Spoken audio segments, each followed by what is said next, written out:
ba'dul arifin ngajelaskeun tentang arbi'ail akhir bo akhir min syahri safar dina bulan safar. Rebo akhir disebutna rebo wekasan. Wekasan iku bahasa Jawa. La Sunda mah rebo akhir. Wong Jawa iku ngucapaken wekasan. Ya pada bae ge. Lah iya, akhir iku bahasa Arab. Dipake ku urang Sunda rebo akhir. Jadi Sunda mah ke Arab-Araban. Iya, rebo akhir mah bahasa Arab sebenarnya atau bahasa Raja Pahad. Warima Raja Salman. Orang Jawa mah aslinya nama rebo wekasan dina bulan Safar. Zakara ba'dul 'arifin min ahli al-kashf wa at-tamkin annahu yanzilu fi kulli sanatin 300,000 baliyatin wa 20,000 min al-baliyat. Cik ba'dul 'arifin wali ba'dul 'arifin anu min ahli al-kashf wa tamkin, ahli kasyaf bangsa Muhammadiyah, Persib, Wahabi moal percayaeun kaje urang we anu percaya. Cik ahli kasyaf bahwa turun di setiap tahun sekaligus 320,000 balai diturunkeunana wa kullu dzalik fil yaumil arbi'il akhir min syahri safar. Diturunkeunana dina poe rebo akhir bulan Safar. Nah, bulan ieu rebo isuk. Jadi sekaligus setahun teh diturunkeunana dia poe rebo. Tak kejadian gempa Lombok. Eta teh ti rebo itu geus dicatet, bahkan memehna ngan diturunkeunana catetanana mah meh-meh urang aya, meh dunia aya ngan diturunkeun ka langit. Pertamana tek dina perbo. Kejadian tsunami Palu, angin beliun, banjir Lampung, Palembang dan lain sebagainya. Terakhir kapal can aya kuari kapalna barodo neangan kapal sakitu gedena can kapanggih keneh bae disakolakeun ku disakolakeunana tuh di dapur kula buba kapal anak kula loba aja setah nu Garuda aya nu Lion aya oh macam-macam ngan mesinan da mah tah ieu balai komo teh mah anu haju dititah balik ku pamajikanana eta ge balai ge diusir mana geus boga anak 5 genep diusir ku sebab teu digawe-gawe salakina hayang ti penting dong digawena teu beres atuh jak pamajikanana digawe embung tanimbung aya ngagawean hayang wah teu beres diusir eta ge balai ge loba balai masyaallah aya anu haju nyandung ka nyahoan eta ge balai tsunami unggal poe dicarekan bae ngan salakina we lain kajeun dicarekan ge asal bisa gilir we belon teh budaknya kajeun we carekan ge nu penting we gilir pokona we carekan aya jelema anu ngurusan hulu leutik bae atuh hulu gede mah teu diurusan oh masalah bermasalah nami jadi akhirat bermasalah atuh payakulu zalikal yaum ashaba ayyam sunnah perbo dina setiap bulan Safar teh rebon paling berat poe eta geus aya carana tapi khusus ka para arifin salat disebut salat terbawa kasa. Di Garut Kresek zaman guru kula dengan imam berjamaah. Cilember baheula Bandung ajengan Saifuddin almarhum. Di Cililin baheula Babus Salam terus ke Gunung Halu. Di Cililin kebelah itu terus aya ngaran lembur Gunung Halu. Jorenya aya Gunung Halu.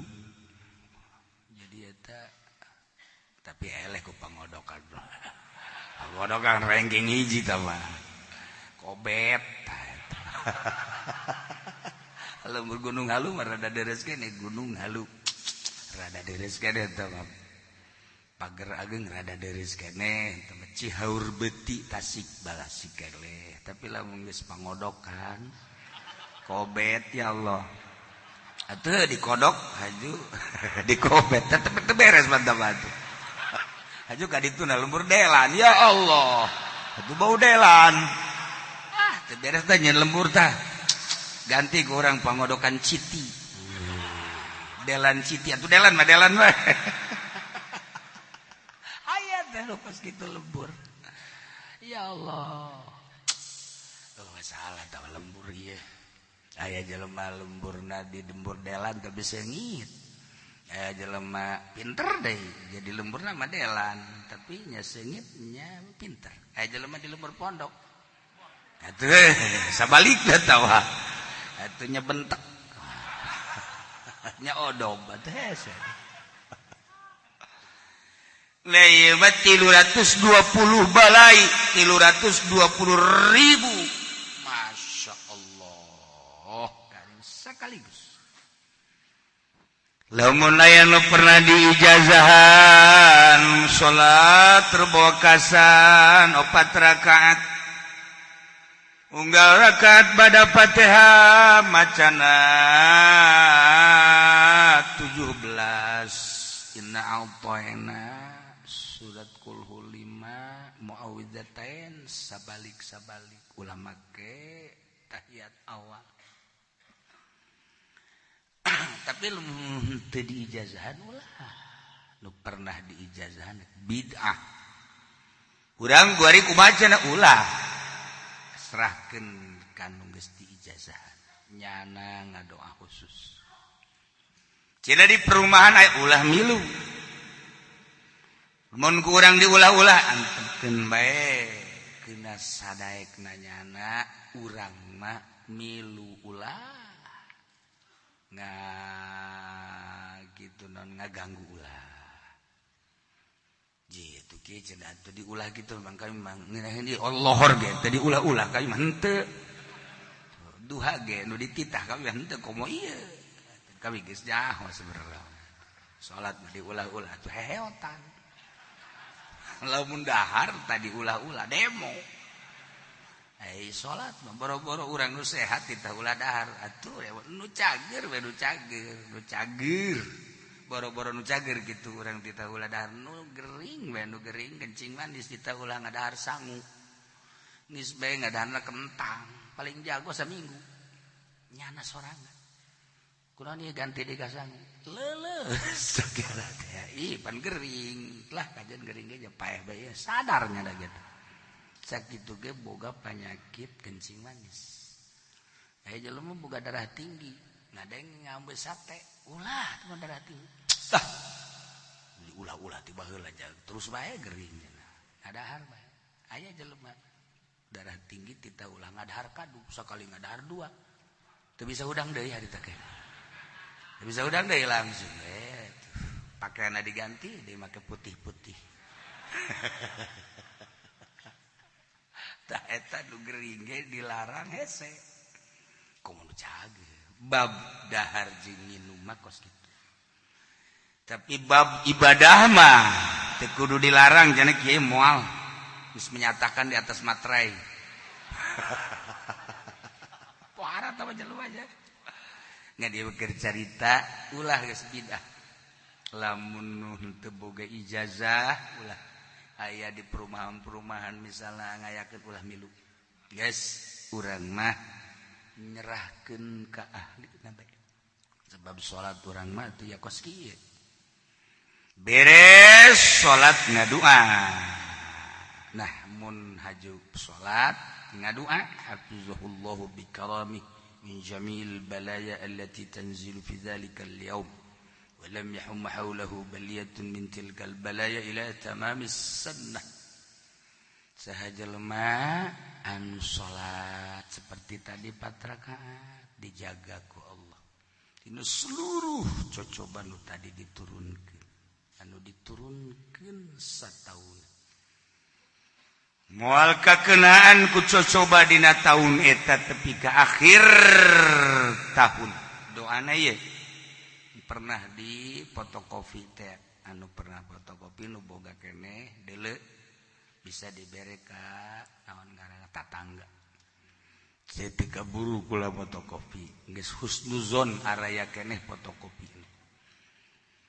cek bapak-bapak di mana karanya nenden talar henteu panaje poho Bismillahirrahmanirrahim Allahumma ya syadidal qawi wa ya syadidal mihal ya aziz dzallat li izzatika jami'u khalqika ikfini min jami'i khalqika ya muhassin ya mujammilu ya mufassilu ya mun'imu ya mukrimu ya man la ilaha illa anta bi rahmatika ya arhamar rahimin Allahumma bisayyidil hasan wa akhihi wa jaddihi wa abihi ikfini syarra hadzal yawm ma yanzilu fihi ya kafi fasakfikahumullah wa huwas samiul alim hasbunallahu wa ni'mal wakeel wa la haula wa la quwwata illa billahil aliyil azim wa sallallahu ala sayyidina Muhammad wa ala alihi wasallam tah doana eta nu aya keneh fotokopi na di imah perbanyak bere tatangga-tatangga jang engke mulai ngadoa malam Rabu pas terapkeun ba'da subuh ge ngadoa ya waktu duha urang mah salat duha bae hiju ngadoa nu eta ke ba'dul arifin salat khusus nyana ngadoa aya azimahna disebut azimah salalim salamun qaulan mir rabbir rahim salamun ala ilyasin salamun ala musa wa harun salamun terus sampai ke 7 tulislah make segi opat qauluhul haqqu qauluhul jibril bikaili sabil tah tengahna ke ayat langsung tulis cara nulisna ba'da subuh ulah robah deui maca sholawat heula 3 kali assalatu wassalamu ba'da 5 fil mina alaika wa la ilaha ya sayyidi ya rasul agifni sayang bisa 3 kali terus maca sholawat anu adrikni salat adrikni beres eta terus maca bismillah 9 kali ulah napas karak tulis beres tulis terus kacaikeun sumur misalnya naon ngaran baheula mah di sadesa sumur teh hiji kadinya bae ke kabeh nyokot kuari mah masing-masing imam boga sumur geus kabak ka mana supaya kainum kapandian jeung sajaban rebo isuk anu deuk ka ladang nu deuk ka pasar ka kantor deuk ka berbagai tempat harus dituju ya kegiatan-kegiatan urang ulah waka berangkat mun memeh na nginum cai salali minimal nginum tiap-tiap lembur kiai-kiai ustad nyararieun menta cai di Garut mah make dupi teh lamun di urang mah tang-tang angin dijieun tina daun awi nah desian beas aju digodog jadi bentukna engke kos kupat ngannya nama juruna tilu disebutna dupi nah bisa tawali jadi dupi teh dufi al bala jadi penolakan bala insyaallah nginum cai eta aju ngadahar dupi 5 moal nyeri beteung insyaallah cina kiai di urang mah dupi teh mah Garut Tasik Bandung tah mah dupi mah bahasa dupi mah tah Garut Bandung Tasik Ciamis dupi ngaranna di urang mah kupat oh masalah ganti ku urang kupat kupat kan rada gede abe hiji ge sedang gitu bacang masalah asal bacangna di jerona tendenan daging hayam abe ulah hese gitu maksudnya cina kieu nu kitu mah ge roti masalah roti lupatna ka uduk-uduk deui bae ieu ada dupi tebak sakadar tambah nanti para guru make dupi kupat asli nama cai salalim nah, anu aya salamun din Al-Quran dihijikeun ngan make rumus tadi nulis ba'da subuh ulah ngomong heula nanaon mun bisa ulah robah ti pangimbaran mun sanajan robah ulah ngomong nanaon heula maca sholawat istighosah 3 maca sholawat adrik 3 maca bismillah karak tulis tah kos kitu insyaallah loba jelema nu teu percaya ka hal-hal gaib kos kitu moal percaya jelema nu teu dibukakeun hijab sebab urang mah seuneu banjir kadele banjir tanah kadele tanah urang matana mata nu ieu sebab roh nu wauh ka Allah begitu diasupkeun ka awak jadi teu wauh ka Allah buktina loba kafirin musyrikin munafikin urang masa kieu mah alhamdulillah aya wauh jasa henteu ngan cenah ge tapi haju dikuatan make tauhid alhamdulillah ngan jadi urang mah kuari ka Allah semu wauh ka dunia semu du wauh sebab kadeleuna beratan keneh ka dunia eta ge sarua basi ka hijab keneh tah bagi jelema nu ka hijab moal percayaan ka ba'dul arifin ka wali Allah urang nyebutkeun Tuhan Syekh Abdul Qadir nya mah ngajebian urang nyebutkeun Imam Syafi'i nya mah ngajebian urang nyebutkeun madzhabul arba'ah aulia Allah nya mah nyeuseuikeun ka urang cukup Kangjeng Nabi teu dibaca kaistimewaan para sahabat anu dibukakeun hijab ku Gusti Allah nya mah real zahir syariat masalah datang kadinya emang kumaha kitu contohna kiai jelema nu dibukakeun hijab contoh urang nu sok didongengkeun ari Isra Mi'raj ku Ki Fudoli tapi cenah pan teu inget bae atuh nyanana niatna henteu maksud dongeng beneran naon tuh lah malu bejak sarua si eta ge maca kutub roban padahal Tuhan Syekh teh meurepan we naon sia aduh Gusti Siti Masitoh teh dongeng panjangna dongengna panjang kasimpulanna maladeg dibunuh di kulub lantaran iman ka Allah teu iman ka Firaun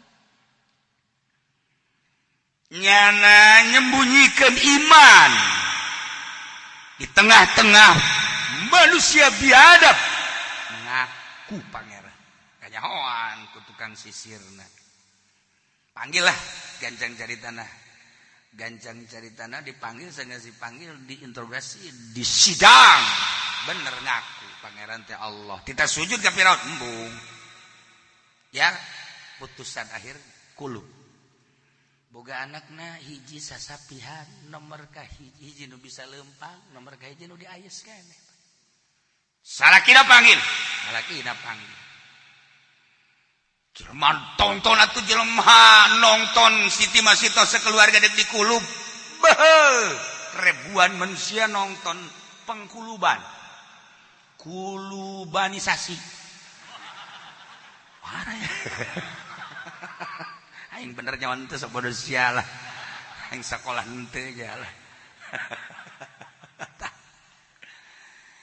akhirna nunggus digebrakeun 40 peting cai geus ngagolotrok. Ya Allah ya Rabb. Dihadirkeun Siti Masitoh. Nu ti heula dikulub anakna nu meujeuhna nyusu keneh. Maksudna supaya ieu pindah iman ka Firaun mangeranana. Begitu dicoplokeun gitu tah haju diasupkeun ka seuneu. Siti Masitoh kan manusia biasa, cerik sanggeusna cerik mikiran duh anak korban dikulub lah aing moal kudu dikulub. Hampir Siti Masitoh. Masa anak aing dikulub nu kadua anakna ieu nu keur lulumpatan hajub salaki aing terakhir kudu korban kabehan. Pertimbangan di jero hatena ngaranna ge manusia biasa lah sana manya kudu korban kabehan lah. Aing secara zahir mah deuk ibadah deuk iman bulak-balik manya tapi ja pangeran mah Allah lain Firaun keur bejeuna kitu-kitu pan anakna nu keur dikulub teh hudang. Deuk kumaha coba? Ibu ulah mikiran pindah agama atuh kabeh kan kaget. Ibu hayu ka dieu hayu. Kaget kan ibuna. Firaun ge kaget tun kabeh kaget. Hayu geura ka dieu dikulub teu panas ternyata. Cai nu kadeulna panas barang kula geus kajerot ternyata tiis. Jeung deui di jero cai teh ternyata aya sorga ibu. Masya Allah karim. Ulah milu ka raja Firaun. Kulub. Kaget ibu anu tadina pertimbangan Firaun, pangeran Firaun, Allah Firaun, hampir. Maksudnya nyalametkeun anak muka dua paman salaki dirina. Tapi anaknya ya Allah bu ulah mikiran kos kitu nyaun teh ka hate ibuna. Talia ummi kadieu geura lamun teh mah ibu. Kita dikulub geus pasrah ka Gusti Allah. Teu panas ieu abdi buktina hirup dikulub. Hirup abdi dikulub ieu. Haju di jero cai aya sorga Allah. Ibu lamun nyaho di jero cai panas cak deudeulean ieu ternyata tiis karasana jeung aya sorga kabehan jelema hayang dikulub ka jeung kumaha ge. Kunaon eta? Dibukakeun hijab ku Gusti Allah orok. Ai sieu mah pantereh pae ge masih keneh. Kandel hijabna. Atuh kandel ja kredit terus bae pan. Ge siaga ka dieu make motor kreditan tarolol. Kan diarana teh dibukakeun hijab ku Gusti Allah. Barang haram teh masih keneh bae. Demi kepentingan duniawi. Ya Allah ya Rabb, hayang menikmati dunia urang mah. Ya Allah ya Rabb, orok dikulub, dibukakeun hijab. Masya Allah sorga nu kadeuleu. Tiis, ibu tiis. Ngahaneng keneh ibuna teh manya-manyaan keneh bae manya-manyaan keneh bae. Ibu ulah make jeung bimbang.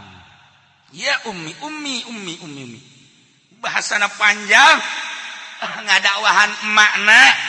Oh kabeh ngararom, naringali narongton. Aneh. Sakitu cai ngagolotrok 40 peting. Tapi teu panasin teh budak. Ngomong capetak, nyaritakeun lain alam. Nyaritakeun alam nu itu. Nu urang kuaringan dongeng-dongeng doang nya mah karasa. Urang kuari dongeng aya kubur, aya jembatan Siratal Mustaqim, aya mizan, aya akhirat, nya mah ngarasa. Dah, eta lah jelema nu dibukakeun hijab. Atuh ibuna teh tambah keyakinan. Ieu ibu nu tatadina reib syak didakwahan ku orok lantaran orok boga rasa pinuh keyakinan. Allah langsung diangkat digujubarkeun. Ret cek ibuna mun nyaho masyarakat kangeunahan dikulub geus caya harayang jelema dikulub.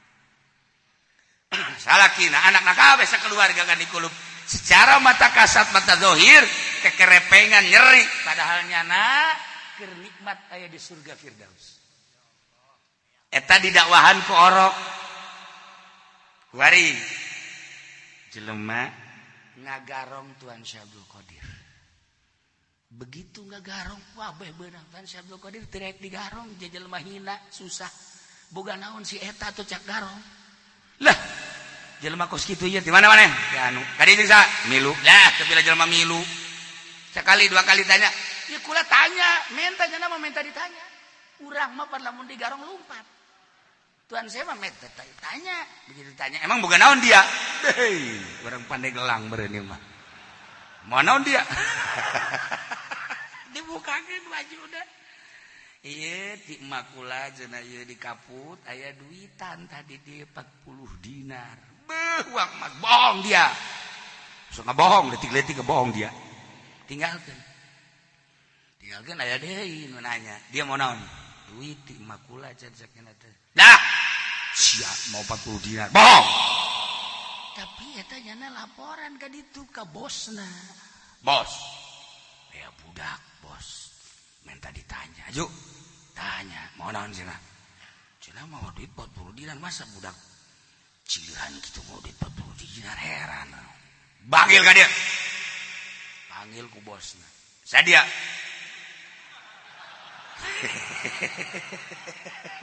Atuh garong kana lagi. Manya garong. Ente saha sih? Tama LGBT. Palu tama. Ya Allah, ya Rabb. Nah, Sadia. Abdi Abdul Qadir. Orang mana? Jilan. Kemana dia? Di pesantren. Pesantren ke mana? Itu. Jeung sadia ieu jeung rombongan gas bodoh siapa urusan eta mah siapa naon poho bae sia dia mau naon dasar lain asli meureun nya ieu ti makula cenah ieu waduh itu separit 40 dinar coba bukakan buka ja bener aing mah lain masalah duitna tapi dia masalah ngakuna saumur aing jadi garong can orang jelema teu melarikan diri datang ka dipeucit ku aing saumur aing jadi garong can orang aya jelema nu menta ditanya saumur jadi garong can pernah aya jelema terang-terangan kakarak dia Qadir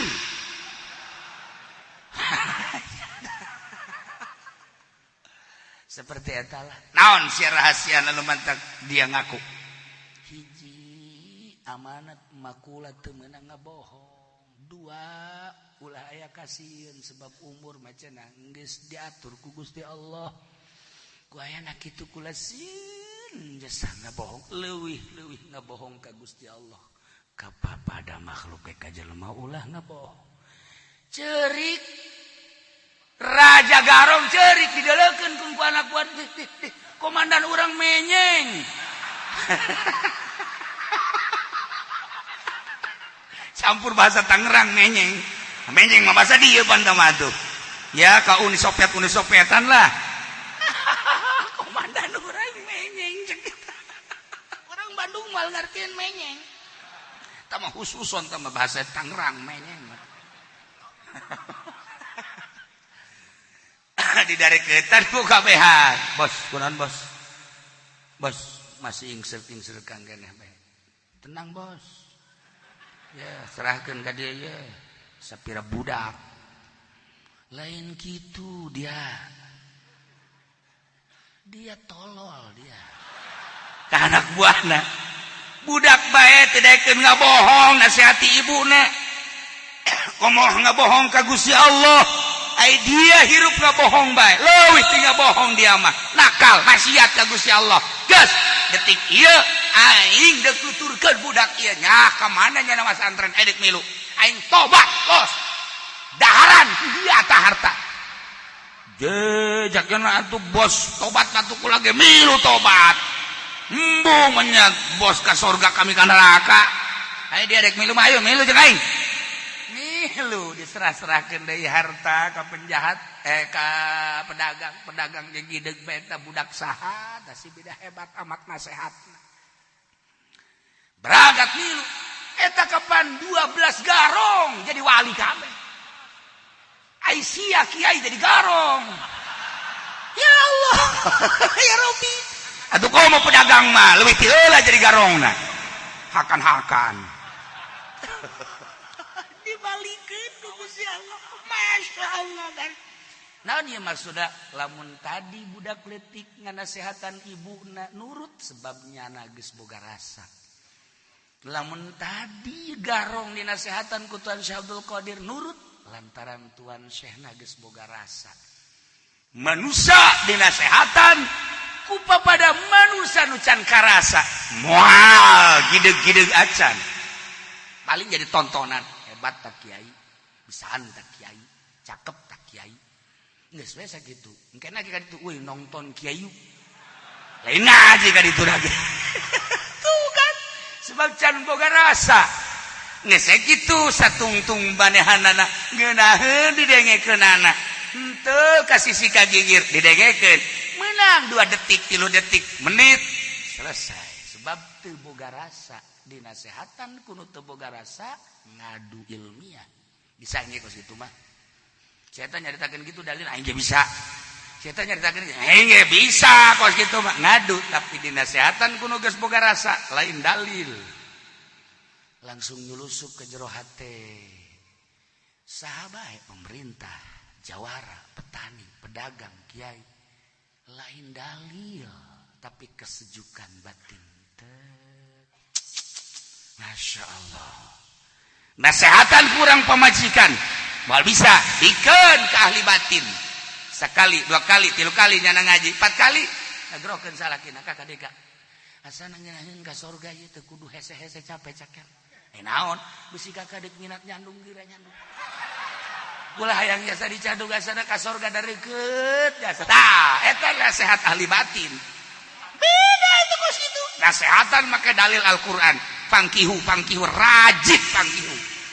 Tetep bae teu bisa tapi dinasehatan ku ahli batin mah tuh Kak. Lamun geus nyandung 1 2 Kak, 3. Mun geus 3 4 Kak. Asian ditahan bae kunaon gitu sakalian rajit otak Kakak. Sia ngamimitian kita ngamimitian ka aing teh nyaho sia. Ye, atuh rahasia tah mah.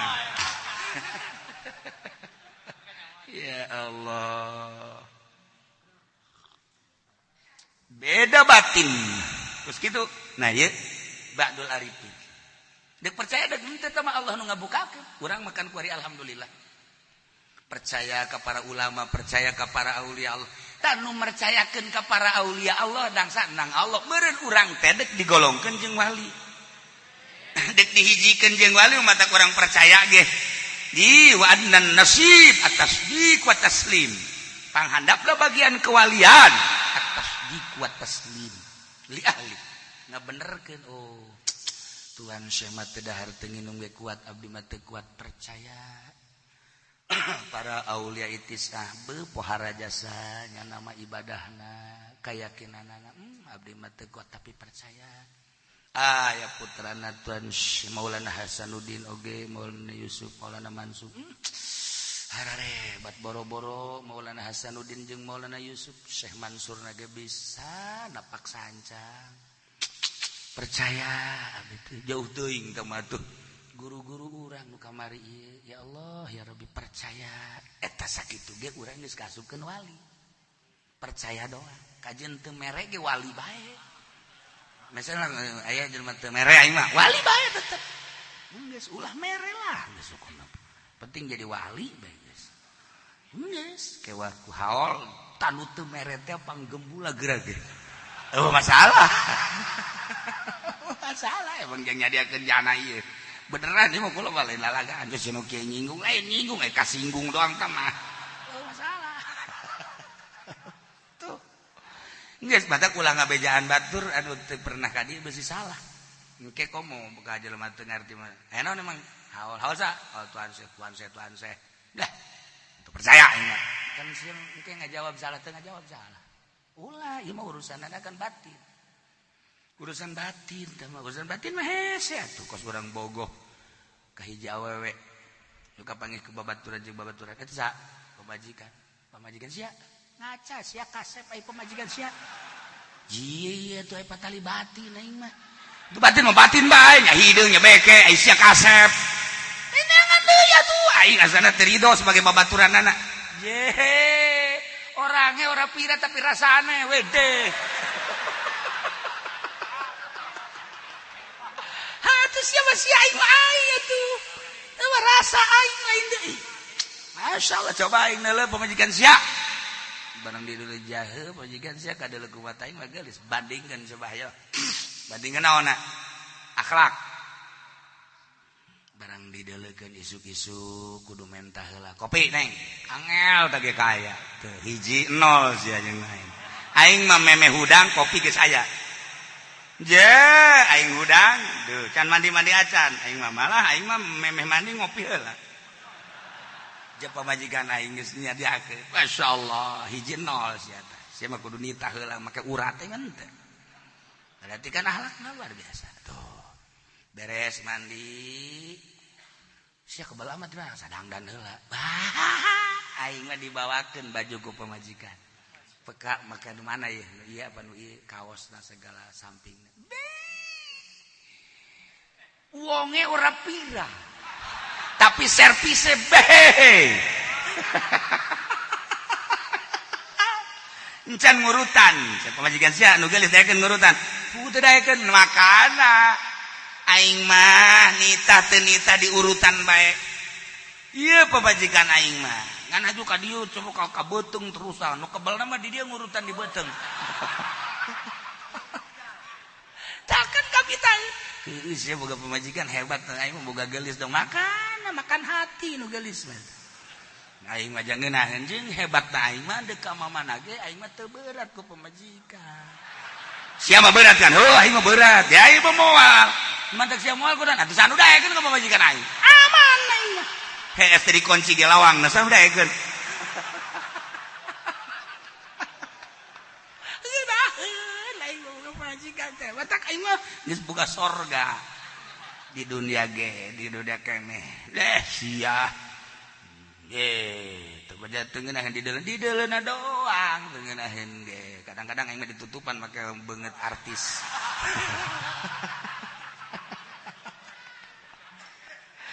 Nah, ieu mah balikan deui ngingetan rebo isuk. Urang mah kabeh percaya penuh. Geus carita tadi orok geus dibukakeun hijab mah seuneu teu kadeuleseun. Kanjeng Nabi Ibrahim mah komo tah mah. Geus lamun dongeng eta atuh tah mah leuwih luhur deui tah baca nabi. Atuh kadeuleun aku kasat mata.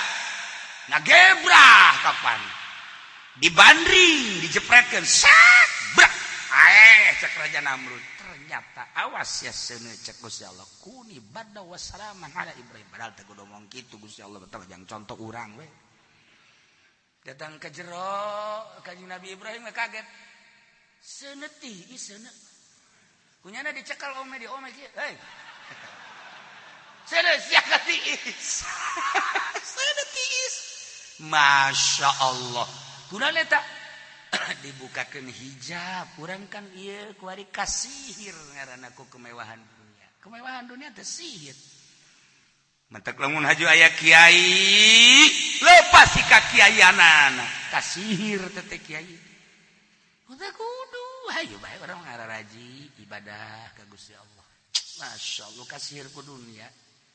Batur baparanti na kasihir teh urang mah tukang ngaji, tukang ibadah teh kudu geus urang. Ke balik nyolok beres. Nyolok nu di imah lah. Selesai. Tuh, iyalah rebo kasan.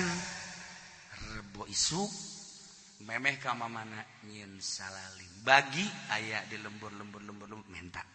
Mu bisa nyieun? Nyieun. Sakitu. Kula ngingetan ngelian. Masya Allah. Teka rasa asal geus rebo wekasan berarti kan eta rebo akhir sapar poe Kemis Jumat tanggal 1 Maulid lobakeunlah maca sholawat ka Kangjeng Nabi Muhammad sallallahu alaihi wasallam cenah kieu lobana sabaraha mun bisa sampai sapeting 4444 dah. Ambeuna kadege ku kabehan beuna. Eungap dia da. satu lamun teu bisa sapoe pasa minggu 4.444 eta bae geus gawe ja mau kolot bah gawe tani jaga lahan ka pabrik jaga semua diterima sanajan sugih neangan orang Lampung simba jamal daekeun simba ge boga deuleuran atuh naon kolot-kolot kos kitu